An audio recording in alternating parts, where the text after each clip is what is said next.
자, 글로벌 라이브 시간입니다. 안녕하세요. 저는 이주호 기자고요. 네, 안녕하세요. 박종입니다. 어제 되게 신기했어요. 그러니까 뭐 FOMC 때문에 하락은 했다고는 하는데 네. 금리는 또 왜 빠진 거야? 좋아. 근데 또 금리가 네. 빠질 만한 이유는 있었다고 하니까 왜 빠진 거예요? 되게 여러 가지가 있습니다. 지표에 의해서, 그러니까 ECI 고용 지표라고 해서 예. 인플로이먼트 코스트, 그러니까 고용 비용 지수라는 거 있잖아요. 예. 그게 많이 낮아졌다고 합니다.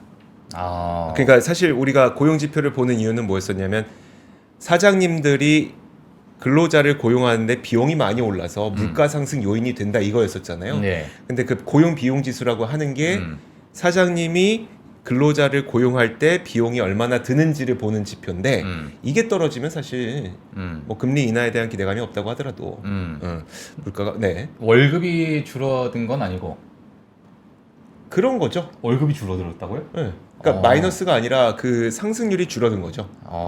예, 알겠습니다. 비용이 일단, 덜 들어가니까. 알겠습니다. 뭐 그 외에도 뭐 지표들이 여러 있다 보니까 예. 금리는 또 하락했다고 하는데 자, 그렇습니다. 그럼 네. 오늘은 어떤 내용이 좀 준비되어 있을까요? 네, 오늘 글로벌 라이브 뉴스 같이 보시도록 하겠습니다. 어제 정말 시장을 보셨던 분들은 정말 좀 꺼버리고 싶은 그런 하루가 아니었나라고 생각이 듭니다. 간단하게 제가 정리하자면 3월 아니야. 돌아가. 바꿀 생각 없어. 네. 요렇게 이제 시작이 되면서 시장에서는 뭐 물론 장중에 뭐 잘 유지를 좀 했었죠. 사실 뭐 S&P 500과 나스닥이 좀 빠졌던 부분은 실적에 관련돼서 좋지 않았던 부분이 있었고, 그리고 이제 기자회견이 이제 시작이 되면서 이제 크게 또 하락하는 그러한 흐름을 좀 보였습니다. 네. 전체 뭐 맵을 보시게 되면 뭐 정말 시뻘겋게 아이고. 정말 크게 또 하락을 했던 날이었기 때문에 오늘은 뭐 제발 좀 올라갔으면 하는 바람이 좀 있고요. 자, 오늘 그래서 글로벌 라이브 체크 포인트 간단하게 보고 뒤에 넘어가도록 하겠습니다. 빅테크 실적에 대한 실망감, 그리고 파월 매파적 발언에 미증시 3대 지수가 동반 하락했다. 이렇게 보시면 될 것 같고요. 미국 10년물 국채금리가 앞서서 말씀해 주신 것처럼 3.94%로 4.08, 네. 4.1까지 올라갔다가 다시 또 빠지는 그러한 흐름을 좀 보였습니다. 유가 같은 경우에는 WTI 기준으로 76.5달러로 해서 뭐 지속적으로 좀 유지를 하고 있는 그런 상황이다. 이렇게 보시면 될 것 같고요. 퀄컴이 실적 발표를 했었죠. 어제 장 마감 후에 가장 이제 중요한 기업 중에 하나인데 매출과 이익 예상치가 상회했습니다. 그리고 주가가 프리마켓에서는 소폭 하락을 했습니다. 정말 괜찮게 나왔는데 이 부분도 이제 뒤에 가서 제가 설명을 해드리도록 하겠습니다. 많은 분들께 또 아시는 바이오젠이라는 기업이 있는데 알츠하이머 치료제인 아두헬름 이 부분에 대해서 이제 판매 중단을 하겠다라고 이야기가 됐고요. 상업화하는 과정에서 이 부분을 좀 멈추겠다라는 이야기가 나왔습니다. 그리고 지속적으로 그 뒤에는 또 레캠비라는 그러한 이제 또 약이 있기 때문에 이 부분에서 이제 집중을 하겠다라는 이야기가 나왔습니다. 그래서 이 부분도 뒤에 가서 제가 또 말씀드리도록 하겠습니다. 바이런 앨런이 파라마운트 글로벌 140억 달러의 인수 제안을 했다라는 이야기가 어제 사실 나왔었습니다. 어제 나왔었는데 저희가 이제 다른 뉴스를 좀 언급하느라고 제가 언급을 못 드렸던 그런 뉴스이기 때문에 오늘 제가 좀 가지고 나왔고요. 주가가 어제 같은 경우는 6.65% 정도 상승했다. 사실 장중에는 12%까지 11%까지 올라갔다가 막판에 이제 전체 시장이 좀 흘러내리면서 같이 좀 내려갔던 그러한 흐름을 보였습니다. 바이런 앨런 하면은 이제 과거 미국의 코미디언인데 이런 이제 미디어 그룹을 또 운영하고 있는 상황에서 사실 되게 신비로운 그러한 기업을 좀 운영한다라는 게 이제 미국에서는 좀 정평이 나 있는 그러한 분인데 이분께서 이제 파라마운트 글로벌을 인수하겠다라는 얘기를 했었고요. 그리고 이제 GM의 메리바라 CEO가 이런 얘기를 했어요. 전기차 전략에서 우리는 이제 하이브리드 전략으로 전환할 것이다라고 강하게 또 이야기를 하게 되면서 최근에 내연기관에 대한 후퇴는 다들 뭐 여러 가지 기후 변화나 뭐 전 세계적으로 우리가 꼭 해야 되는 그러한 부분이라고 좀 보이고 있는데 이 부분을 이제 치고 들어가는 게 이제 하이브리드 이제 차잖아요. 차량인데 그러다 보니까 국내에서도 지금 현대차, 기아차 뭐 어제 오늘 정말 좋은 흐름을 좀 보이고 있지 않나 이런 생각이 좀 들기도 하고요. GM에서도 이제 전기차는 이제 향후 좀 줄이고 하이브리드 전략으로 좀 가겠다라는 이야기가 있습니다. 그 뒤에 가서 제가 볼보 얘기도 할 텐데요. 최근에 이제 전기차에 대한 좀 안 좋은 뉴스가 좀 많이 나오고 있기 때문에 또 추가적으로 뒤에 가서 또 말씀드리도록 하겠습니다. 캘리포니아의 25개 카운티에서 유해 폐기물 취급 혐의로 테슬라를 고소했습니다.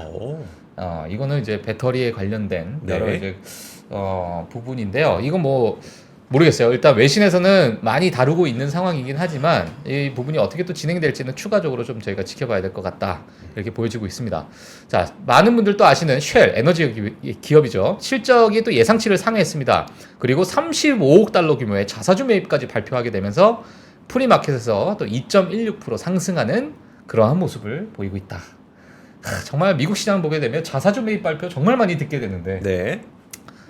부럽습니다. 네, 저런 부분이 정말 또 주주 환원 정책이 아닐까라고 생각이 들면서 정말 강한 주주 환원 정책이 있다. 요즘엔 사실 우리나라도 많이 변하고 있잖아요. 변화에 가려고 이제 막 시작하려고 하는 이제 것 막 같아요. 시작이죠. 네, 이제 근데 막 시작하려고. 되게 좋아 보이는 거는 일단 첫 번째로 자사주 소각하는 걸로 바뀌었다는 거랑 예. 그다음에 이제 올해가 첫 해인데 그 전까지는 이제 코리아 디스카운트의 한 요인 가운데 하나로 크게 꼽혔던 것이 외국인들이 한국에 왜 투자 안 하냐. 그 가운데 하나가 저거였잖아요.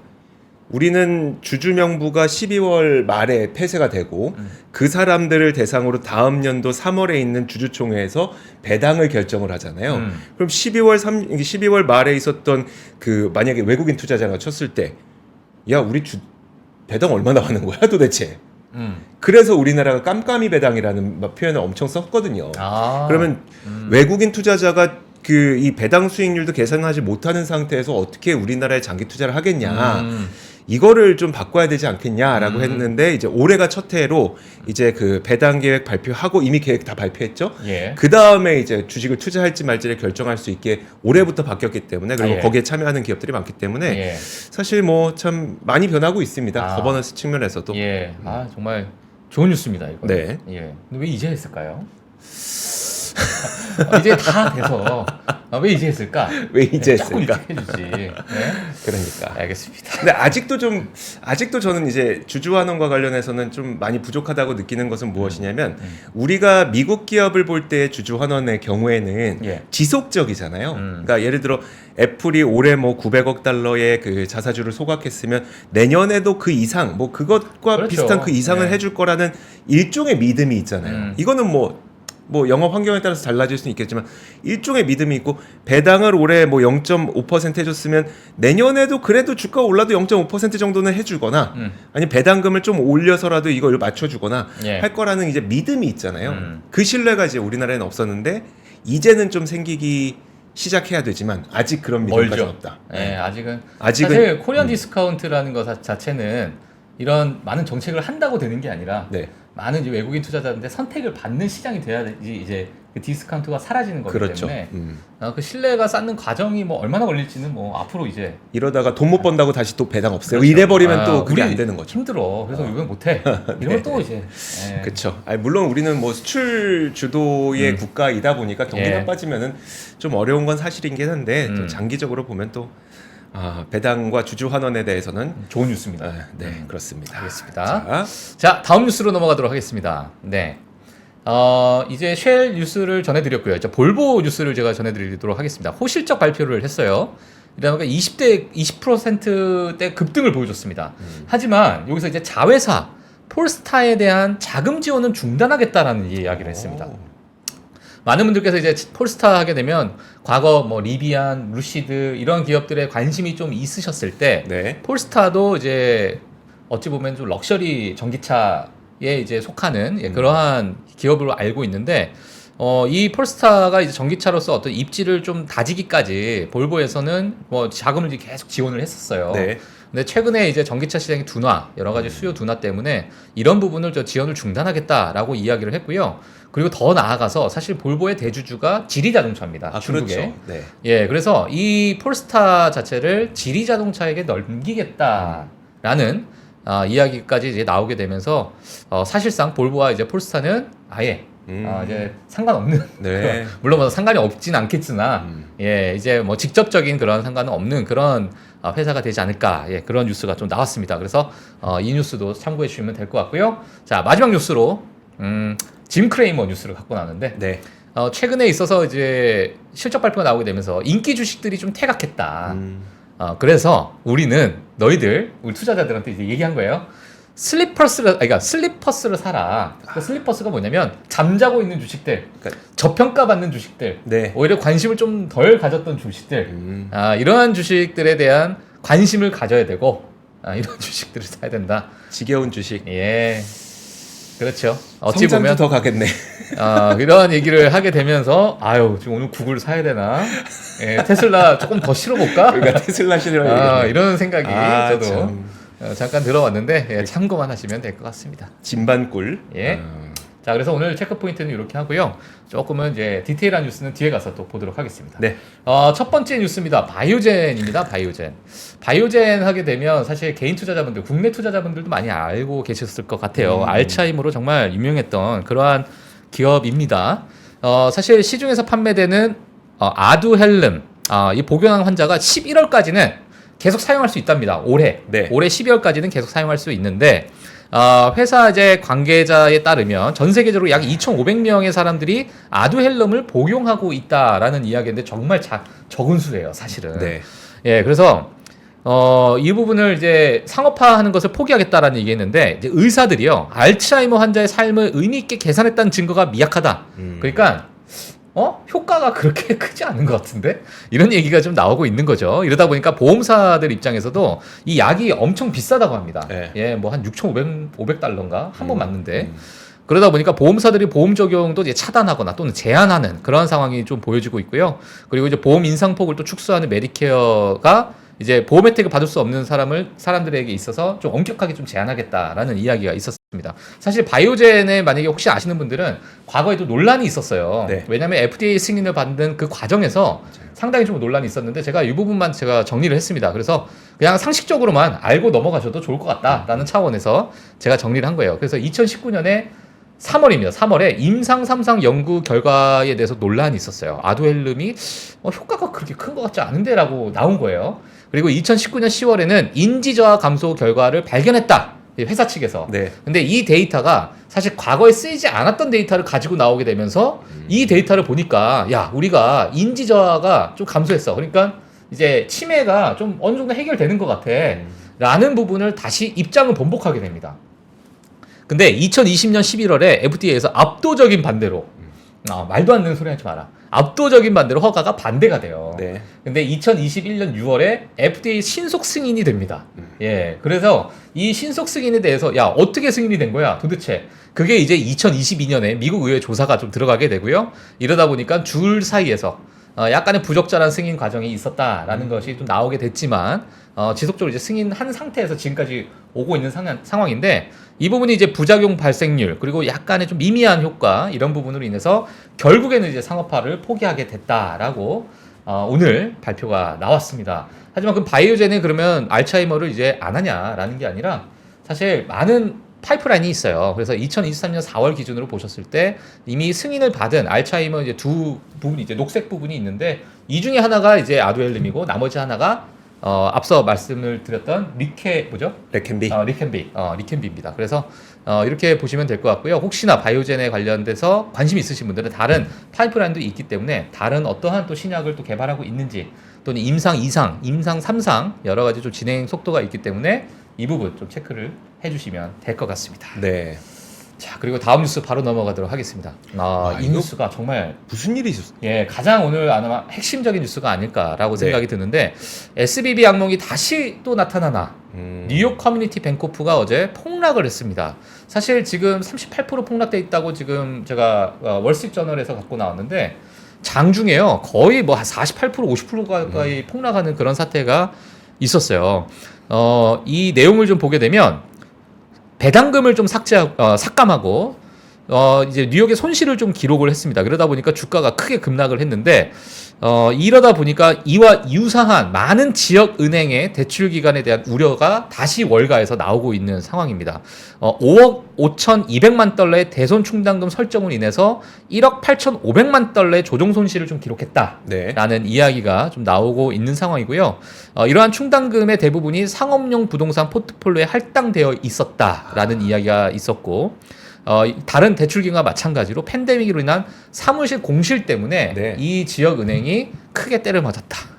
이런 장기적인 압박을 지금 받고 있는 상황이다라는 것이 어제 이제 드러나게 되면서 시장에서 많은 우려가 좀 나오고 있는 상황입니다. 그러다 보니까 KBW 지역은행 지수 자체도 빠졌습니다. 빠졌는데 제가 이건 5년치를 좀 가지고 나왔어요. 화면 한번 보여주시면 2023년 초반대가 다들 알고 계시는 SBB 사태였죠. 네. 자, 그래서 여기 2023년 3월달 요 부분이에요. 요 부분에서 크게 빠졌던 모습이 좀 보여지다가 어느 정도 다시 조정이 됐는데 어제 또 6% 정도 하락을 했습니다. 이건 지금 5년치를 갖고 나왔기 때문에 0.44% 상승했다라고 이제 표현이 되어 있지만 하루는 어제 6% 정도 인덱스가 좀 빠지는 그런 모습을 좀 보여줬고요. 사실 지난해 3월 13일 이후로 하루 최대 낙폭입니다. 그렇기 때문에 시장에서 정말 많이 우려를 하고 있는 상황이다. 이렇게 보시면 될 것 같습니다. 자, 이러다 보니까 SPDR S&P 지역은행 상장거래 펀드가 있어요. 이 펀드에서 이제 투자하신 많은 투자자, 옵션 거래자들이 평소에 비해서 4배 많은 거래량이 일어났는데 특히나 풋 옵션 대비 콜 옵션 따졌을 때 3대 1이라고 합니다. 풋 옵션이 많은 겁니까? 풋 옵션이 많은 거예요. 3배나, 그러니까 거래량은 4배가 늘어났는데 네. 풋 옵션에 들어간 비율이 콜 옵션보다 3배가 많다는 얘기죠. 자, 그래서 월가에서는 이제 많은 분석가들이 이런 얘기를 하고 있습니다. 이러한 문제들은 사실 월가에서 바퀴벌레 같다고 합니다. 네. 무슨 얘기냐면 발견한 부분은 벌레 하나인데 이게 자기 집으로 돌아가면 눈에 띄지 않는 더 많은 곳에 바퀴벌레들이 숨어 있기 때문에 그 안에는 골마 터졌을 가능성이 좀 크다라는 것을 이제 암시를 하고 있는 상황이고요. 네. 그리고 FMC 금리 동결도 이에 한 몫을 한 겁니다. 어제 폭락에서는. 그리고 높은 금리 유지가 은행 대출 수익뿐만 아니라 보유한 증권에도 부담을 줄 수 있기 때문에 이러한 부분이 좀 크게 부담이 되고 있는 상황이고요. 하지만 이제 많은 분들께서는 이게 작년 3월과는 좀 다르다. 네. 이게 비슷한 형태를 찾기는 좀 힘들다. 현재로서는 은행권 유동성 문제로는 보여지지 않는다라는 얘기가 나오고 있긴 한데 그 숨어있는 바퀴벌레가 네. 또 뭐가 있을지는 우리가 향후 좀 지켜봐야 될 것으로 좀 보여지고 있고요. 그리고 실명평가기관인 무디스에서도 이 자회사 플래그 스타 은행이라고 있어요. 근데 이 플래그 스타 은행에 대한 모든 장기, 단기 이 채권은에 대해서 좀 강등하겠다라는 이야기까지 나오게 되면서 현재 좀 좋지 않은 그런 상황이 이어지고 있습니다. 이게 얼만큼 또 지역은행에 좀 흘러갈지 또는 확산이 될지는 좀 지켜봐야 될 것 같아요. 왜냐하면 이 고금리가 어느 정도 또 유지가 된다라는 것이 지금 FMC도 또 이제 발언했기 때문에 네. 이건 3월은 없다. 이런 이야기가 나왔기 때문에 이게 어느 정도 버틸 수 있을까? 상업용 부동산이 웬만한 많은 지역은행에 정말 어찌 보면 아킬레스건으로 다 묶여 있는 부분이기 때문에 이 부분을 향후 미국 증시를 보시면서 지속적으로 좀 보시면 좋을 것 같습니다. 왠지 우리 유선남님이 이 상업용 부동산 이야기를 좀 자세히 해주지 않을까? 그렇죠. 또 부동산 전문가 아니겠습니까? 그렇죠. 해주지 않을까. 얼마 전에 우리 그런 얘기 있었잖아요. 이게 더 이상 상업용 부동산의 사무실로 그 회사들이 다시 돌아오질 않으니 그 상업용 부동산을 아파트처럼 바꾸는 일들이 굉장히 많다고 얘기를 했었는데 그건 굉장히 속도가 좀 느리게 진행이 되겠지만 일단 문제는 막 터지고 있는 거니까 그렇죠. 참 어떻게 되는 건지는 잠시 후에 또 유사남님께 한번 물어보도록 하겠습니다. 그래서 지금 제가 차트를 좀 가지고 나왔는데요. 이게 지금 하락폭을 보세요. 이게 지금 주봉입니다. 주봉이에요. 근데 이 과거 앞에 크게 빠졌던 요 부분이 3월 이제 SBB 사태 때고요. 요 SBB 사태입니다. 그리고 어느 정도 회복을 했어요. 회복을 했는데 뭐 이제 금리가 이제 좀 동결화되면서 이제 올해 끌고 갈 것이다라는 얘기 때문에 조금 다시 빠졌고 어제 하락. 야, 이게 뭐야? 한 번에. 그래서 이게 10불 50센트 정도 됐던 주가가 5불까지 빠졌습니다. 와. 그러니까 하루에 그냥 반토막이 났다가 다시 좀 끌어올리는 모습으로 그래서 6불 47센트로 마감은 하긴 했는데 야, 이게 정말 어마어마한 변동성을 줬던 그런 어제 하루였다. 엄청나네. 자, 그 다음에 퀄컴에 대해서 또 간략하게 보고 넘어가도록 하겠습니다. 퀄컴은 아마 많이 아실 거라고 생각 들어요. 오늘 아침부터 많은 분들께서 좀 들으셨기 때문에 간단하게 하고 넘어가도록 할게요. 다시 좀 활력을 찾은 퀄컴이 아닐까라는 생각이 들고요. 또 호실적 발표를 했습니다. 이러다 보니까 이제 CEO의 말에 이야기에 좀 많이 귀를 기울이는 그러한 컨퍼런스 콜이 아니었나 이런 생각이 좀 들고 있고요. 스마트폰 칩 판매가 이제 회복세를 들어섰다라고 이야기가 됐습니다. 밑에 오른쪽 하단에 보시게 되면 EPS 같은 경우에는 크게 예상치보다 정말 크게 상회를 하는 그런 모습을 보였고요. 매출적인 부분도 정말 크게 상회를 했습니다.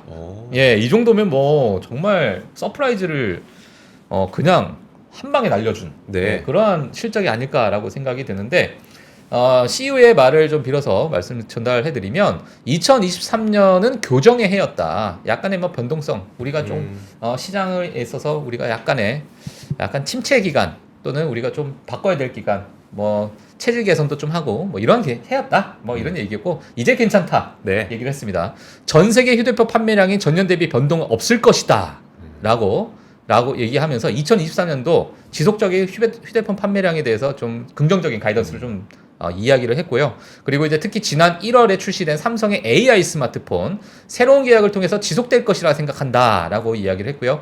특히나 이제 자동차 부분 같은 경우는 규제로 인해서 인증 때문에 주기가 좀 길 수 있다.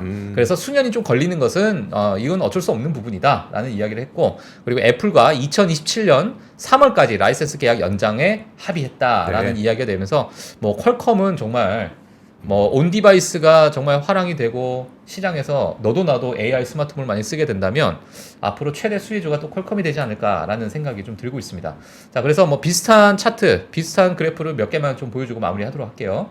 퀄컴이 이제 반등을 했습니다. 그래서 온 디바이스 최대 수혜주가 될까라는 생각이 들게 되면서 여러 수요가 그래도 4분기부터 반짝 고개를 드는 그러한 모습을 보였다라고 보시면 될 것 같고요. 이거랑 똑같은 이거랑 똑같은 모양 그리고 있는 그래프가 뭔지 아세요?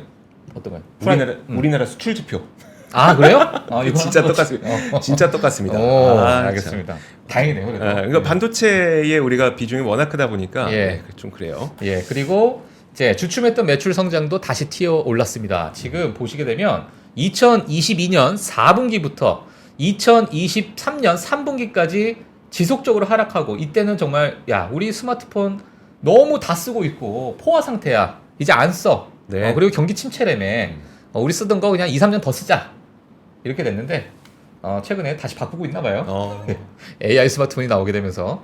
예, 그리고 이제 교체 주기도 아마 좋게 얘기를 하고 있는데, 월가에서도요. 지금 PC 스마트폰이 이제 팬데믹이 지나고 나서 팬데믹이 2020년, 2021년 때 많은 분들께서 PC 수요를 했는데 다 이제 사고 나서 쓰다가 이제 3, 4년이 지난 지금에서야, 그리고 AI가 덧붙여서 나오는 새로운 기기들이 많이 나오다 보니까 교체 주기와 맞물리고 있다라는 것도 좀 호재성 기사로 좀 많이 나오고 있는 상황입니다. 그래서 네. 퀄컴이 최근에 이제 반도체 칩 수출에 있어서 또는 이제 많은 이제 수요 있어가지고 좀 올라갔다라고 보시면 될 것 같고요. 그리고 이제 전분기 대비해서 22% 성장한 모바일 칩이다라고 제가 이제 표를 좀 가지고 나왔는데요. 빨간색을 보시면 될 것 같습니다. 이건 전분기 대비해서 22% 상승한 그러한 매출이다 보시면 될 것 같고요. 그리고 여기는 이제 핸드셋, 그러니까 이제 모바일 폰, 스마트폰에 들어가는 그런 부분, 녹색은. 네. 그리고 파란색은 이제 자동차 부분에 들어가는 칩이고요. 그리고 제일 노란색은 이제 LOT, 그러니까 뭐 사물 인터넷 같은 IoT. 예, 네. 그러한 부분에 들어가는 이제 세그먼트다 이렇게 보시면 될 것 같습니다. 그래서 지금 YOY 기준으로도 모바일 쪽은 16.2% 상승했고요. 네. 자동차 쪽은 31.1% 상승했어요.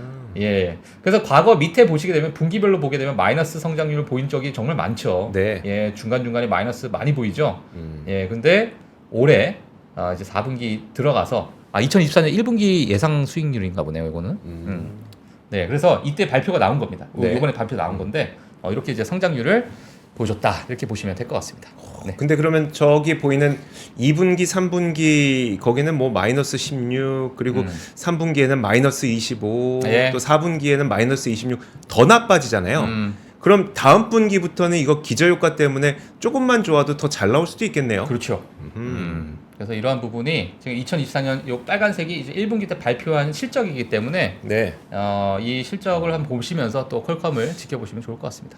그리고 또 갤럭시 24 울트라에는 이제 스냅드래곤이 또 들어가 있어요. 그렇죠. 퀄컴에 스냅드래곤이 들어가 있으니까. 스냅드래곤 8. 네, 그렇죠. 네. 그게 이제 또 퀄컴 거 아니겠습니까? 그렇죠. 그게 잘 팔리면 퀄컴의 실적도 좋아지는 거니까 갤럭시가 잘 팔려야 퀄컴의 실적이 좋아지는 부분도 분명히 네. 있을 것 같습니다. 자, 그리고 저는 오늘 좀 이제 2월을 시작하는 날이잖아요. 2월을 시작하는 첫날 예. 좀 재미로 볼 수 있는 약간 먼지 같은 기사들, 먼지 같은 기사들. 그러니까 재미로 보는 통계 예. 몇 가지 한번 보도록 알겠습니다. 하겠습니다. 예. 과연 2월 시장이 좀 어떻게 될 것이냐에 대한 과거 통계를 보여주는 건데 화면 함께 보시죠. 야, 이거 근데 어떻게 하셨어요? 이거 이거 마이크로소프트 백그라운드. 네, 마이크로소프트에서 해주더라고요. 야, 제가 한 게 아니라 야 멋있다. 이거 인공지능이겠죠? 그렇죠, 그렇죠. 아닌가? 이거 아닌가? 야, 진짜, 모르겠어요. 알겠습니다. 예. 어쨌든 이렇게 해주길래 고맙습니다 하고 예. 그냥 받아왔는데 자 재미로 보는 통계 이제 2월을 시작하는데 2월 과연 미국 시장의 수익률은 어떻게 될 것이냐를 보고 싶은 겁니다. 근데 올해 2월이 좀 특이한 2월이잖아요. 그러니까 선거가 끼어 있는 2월 시장 수익률은 과거에 어땠는지를 보자는 겁니다.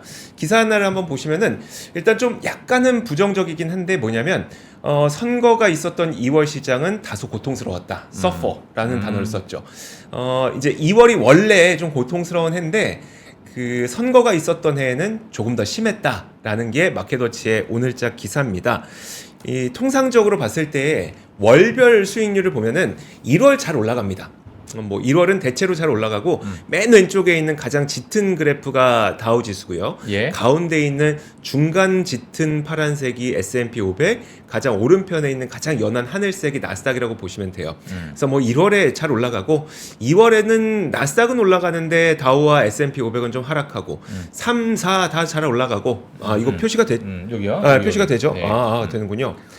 2월. 2월은 조금 부진한 월별로 봤을 때 약간 부진한 그런 성적표를 갖고 있었던 게 지금이 살 때네. 지금이 예. 지금 왜요? 매수 시기네. 2월이. 3월 3월, 4월 너무 좋은데요? 3월 4월 좋고 예. 그쵸? 그럼 지금 사서 4월에 팔고 예. 좀 쉬었다가 예. 5월에 사서 언제야? 7월에 팔고 좀 쉬었다가 9월에 사서 이렇게 하면 되겠다. 원래는 4월에 팔고 그 10월에 사라는 이야기가 미국 예. 시장에 있잖아요. 그게 예, 딱 요거 보고 하는 얘기죠. 4월에 어. 팔고 자 1월 뭐 2월은 그렇다 치고 1, 3, 4 이렇게 올라가면 그때 4월에 팔았다가 예. 자 이게 요때 떨어질 때 야 10월에 사라 요런 얘기가 많이 나오는 이유가 예. 요런 계절성을 좀 보이고 있었기 때문이긴 한데 어쨌든 월별로 따져봤을 때 9월이 항상 가장 안 좋았고 그 다음으로 안 좋았던 시기가 바로 2월이었다는 거죠. 예. 그래서 2월이 이렇긴 한데 근데 조금 더 세분화시켜서 만약에 선거가 있었던 해에는 그럼 어떠냐 그걸 한번 볼게요. 미드텀이라고 써 있는 게 바로 그냥 평상시입니다. 다우지수 기준으로 봤을 때 미드텀 그러니까 평상시 2월은 한 0.2% 정도 하락했었대요. 그런데 이게 선거해가 되면 한 1% 정도 2월에 빠지더라라는 걸 보여주는 거고 S&P 500 지수는 평소에는 한 0.03% 강보합 정도 그렇게 빠지지도 그렇게 크게 오르지도 않은데 2월 선거가 있는 해 2월에는 0.3% 정도 빠지더라. 하지만 나스닥은 그러나 저러나 잘 올라가더라라는 걸 이게 보여주고 있는 겁니다. 자, 근데 그 지금 보면은 2월에 마이너스 수익률을 기록할 확률이 평상시에는 한 47.9% 정도니까 10번 100번 가운데 47번 정도는 마이너스를 기록했다는 거예요. 지금까지. 근데 선거가 있는 해에는 2월에 마이너스를 기록할 확률이 50%.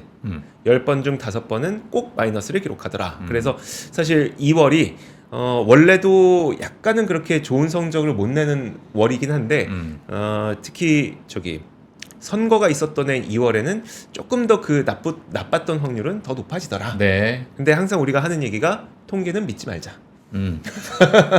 정말 먼지 같은 자료다. 먼지 같은 자료다. 진짜 먼지 같은 그러니까 자료다. 후 불면 사라질 자료. 따라가는 예. 자료다. 예. 그래도 재미로 재밌네요. 과거를 이래왔다는 예. 걸 보여주는 거고요. 다음으로 또 한 가지 재미로 보는 통계. 이것도 먼지입니까? 이것도 먼지인데 이건 좀 조금 큰 먼지? 이건 약간 세게 불어야 날아가는 먼지. 세게 불어요. 그 정도. 어. 자, 재미로 보는 통계 두 번째는 뭐였었냐면 네. 보시죠. 그러니까 첫 번째 금리 인하한 이후의 수익률이 어떻게 될 것이냐, 시장 수익률이 어떻게 될 것이냐. 중요하다. 그렇죠. 예. 이거 우리 이제 첫 번째 금리 인하를 좀 앞두고 있는 상태잖아요. 예. 자, 먼저 통계부터 보시죠. 그 금리 인하를 하게 되면 과거에 이게 언제적부터냐면 1970년대부터입니다. 예. 그러니까 굉장히 오랜 기간이 50년 넘은 반세기 넘는 기간 동안인데 거의 올라갑니다. 70년대 금리 인하 시작했을 때도 16% 올랐고 이 오르는 그 폭은 금리 인하 사이클이 지속되는 그 끝까지예요. 예. 첫 금리 인하부터 금리 인하가 끝나는 그 순간까지.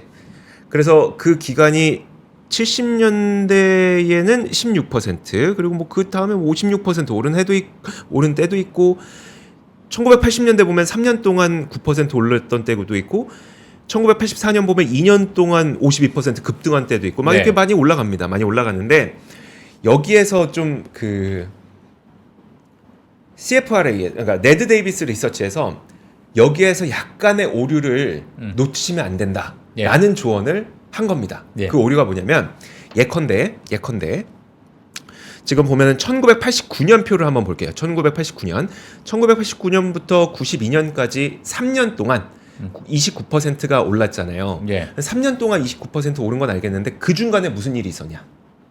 우리가 그걸 놓쳐서는 안 된다라는 얘기를 하는 거죠. 그래서 예를 들어서 1986년 6월에 첫 번째로 금리 인하를 시작을 했대요. 그런데 그 다음 년도인 1990년에 불황이 한번 찾아왔었고 경기 침체가 한번 찾아왔었고 예.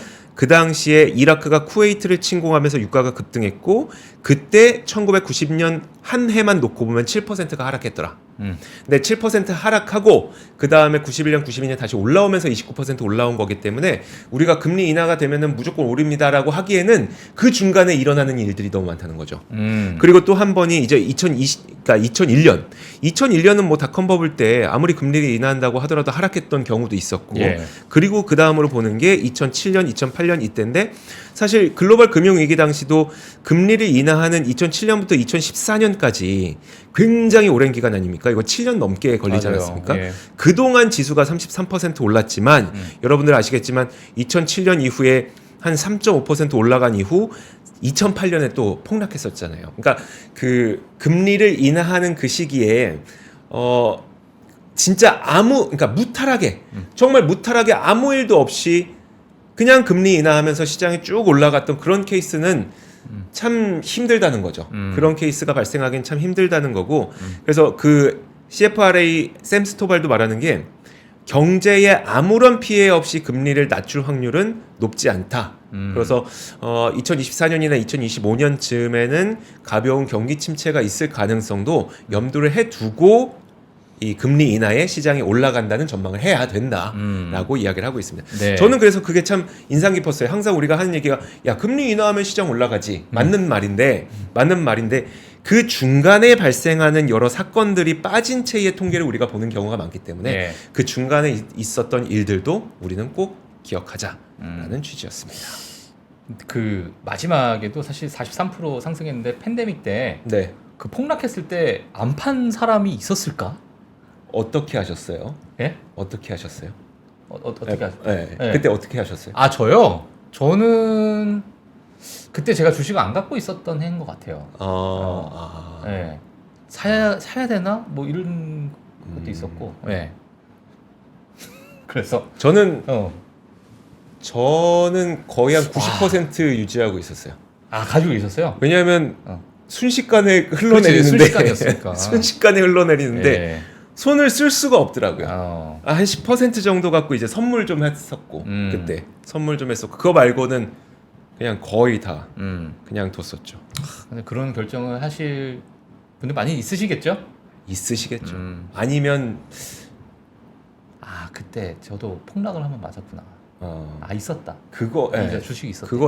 그거 다 아마 경험하셨을 겁니다. 예, 알겠습니다. 자, 그러면 1부 시간은 여기서 마치도록 하겠고요. 잠시 후 2부 가보도록 하겠습니다. 2부에는 주연수 교수님 나오시니까요. 네. 어디 가지 마시고 저희 3프로 글로벌 라이브와 계속 함께 하시죠.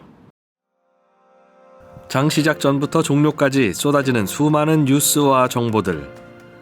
이 중에서 어떤 것이 투자에 정말 도움이 되는 정보일까요? 3프로의 증시 셔터맨 박근영 마스터가 직접 정보를 선별하고 투자의 힌트를 드립니다. 시간도 아끼고 투자 아이디어도 얻는 시간, 박근영 부장의 마켓 힌트와 함께 하세요. 자세한 사항은 3프로 TV 앱과 홈페이지를 확인하세요.